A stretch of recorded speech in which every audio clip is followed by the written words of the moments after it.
নমস্কার বন্ধুরা, welcome to এসটিউনিক sports. ইস্টবেঙ্গলের আইএসএল অভিযান শেষ হয়ে গেলেও কিন্তু ইস্টবেঙ্গল নববর্ষের দিন সকালই আবারও কিন্তু ম্যাচ খেলতে চলেছে। ইস্টবেঙ্গলের সামনে কঠিন চ্যালেঞ্জ এবার নর্থ ইস্ট। তো সেই ম্যাচ নিয়ে কথা বলবো। ম্যাচ তোমরা কিভাবে দেখতে পাবে, ম্যাচের মধ্যে কি কি জিনিস রয়েছে, সমস্ত কিছু আলোচনা তো রয়েছে, তার সাথে কিছু ট্রান্সফার আপডেট নিয়েও আমরা কথা বলবো এই ভিডিওতে। তাই ভিডিওটা শুরু থেকে শেষ পর্যন্ত দেখার অনুরোধ করলাম। আর ভিডিও ভালো লাগলে সকলে একটা করে লাইক করে 500 লাইকের টার্গেট আমাদের পূর্ণ করে দিও। আর যারা চ্যানেলে প্রথমবার এসেছো মনে করে চ্যানেলটাকে সাবস্ক্রাইব করে পাশের বেল আইকনটাকে অন করে রেখো। আর যারা ফেসবুক পেজ থেকে ভিডিও দেখছো একটু ফেসবুক পেজটাকে ফলো করে নিও, তাহলে তোমাদের প্রিয় দলের খেলার সমস্ত আপডেট তোমরা এখানে পেয়ে যাবে। তো চলো আর দেরি না করে ভিডিও শুরু করা যাক। প্রথমেই যদি আমরা একটুখানি আই লিগ নিয়ে কথা বলি, তো ঘরের মাঠে চ্যাম্পিয়ন হয়ে যাওয়ার পর নিয়ম রক্ষার ম্যাচে আজকে মোহামেডান খেলতে নেমেছিল দিল্লি এফসির সাথে। আর দিল্লি দলের কোচ জানিয়েছিল যে অবশ্যই মোহামেডানকে অনেক অনেক অভিনন্দন রয়েছে, কিন্তু আমরা চাই শেষ ম্যাচ জিতে আমাদের অভিযান শেষ করতে। তো সেই কথা কিন্তু রেখেছে দিল্লি এফসি। তারা কিন্তু আজকে 3-1 গোলে ম্যাচটা জিতেছে। 3টে গোলই কিন্তু তারা ভালো করেছে। আর শেষের দিকে একদম শেষ মিনিটে এসে মোহামেডান একটা গোল করেছে। তো ওভারঅল কিন্তু 3-1 গোলে দিল্লি ম্যাচটা জিতে গেছে। আর মোহামেডান অলরেডি তারা চ্যাম্পিয়ন হয়ে গিয়েছিল। যুব ভারতীতে কিন্তু তারা আজকে চ্যাম্পিয়ন হয়ে খুব সেলিব্রেশন করলো, দেখেও খুব ভালো লাগছে। নেক্সট ইয়ার 3 প্রধানকেই কিন্তু আমরা একসাথে আইএসএল এ দেখতে পেতে চলেছি। এটা তো বিরাট বড় সুখবর নেক্সট সিজনে আমরা পেতে চলেছি, এবং অনেক ম্যাচ আরও কলকাতাতে হবে, সেগুলো কিন্তু অবশ্যই আমরা নজর রাখবো।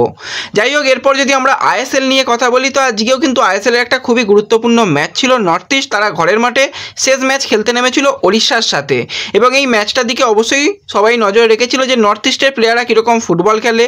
তো সেই ম্যাচটা কিন্তু আজকে দুর্দান্ত ম্যাচ হয়েছে। নর্থ ইস্ট 3-0 গোলে ম্যাচটা জিতে গেছে।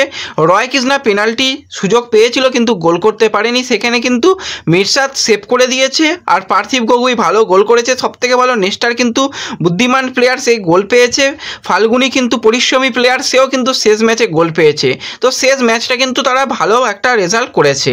এবং আজকে কিন্তু নর্থ ইস্ট তারা অফিসিয়ালি একজন প্লেয়ারের বিদায় জানিয়ে দিল, এবং তোমাদের মোটামুটি মাস দুয়েক আগে জানিয়েছিলাম যে নেক্সট সিজনে কিন্তু 36 বছর বয়সী ফ্রান্সের রাইট মিডফিল্ডার বা ডিফেন্সিভ মিডফিল্ডারের প্লেয়ার রোমান ফিলিপোটুক্স থাকছে না। সে মোটামুটি এই সিজনটাই তার শেষ সিজন করতে চলেছে ইন্ডিয়াতে। তো আজকে অফিসিয়ালি দুপুরের দিকে জানিয়ে দেওয়া আছে নর্থ ইস্টের তরফ থেকে যে তাকে থ্যাংক ইউ। তবুও কিন্তু সে লাস্ট ম্যাচ আজকে খেললো। লাস্ট ম্যাচ সে খুব আনন্দ করে খেলেছে, এবং সম্ভবত তার ফুটবল ক্যারিয়ারের এটা শেষ ম্যাচ হয়ে গেল, এরকম একটা শোনা যাচ্ছে।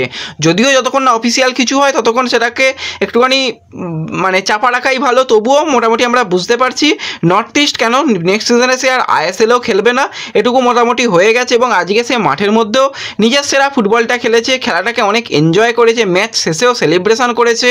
তো খুবই একজন ভালো প্লেয়ার। এই প্লেয়ার কিন্তু যথেষ্ট ভালো ফুটবল খেলেছে এবং ভালো ফুটবল উপহার দিয়েছে। নর্থ ইস্টের হয়ে 47টা ম্যাচ খেলেছিল, 4টে গোল 4টে অ্যাসিস্ট করেছিল। মাঝ মাঠে কিন্তু প্রচণ্ড পরিমাণে পরিশ্রমী প্লেয়ার।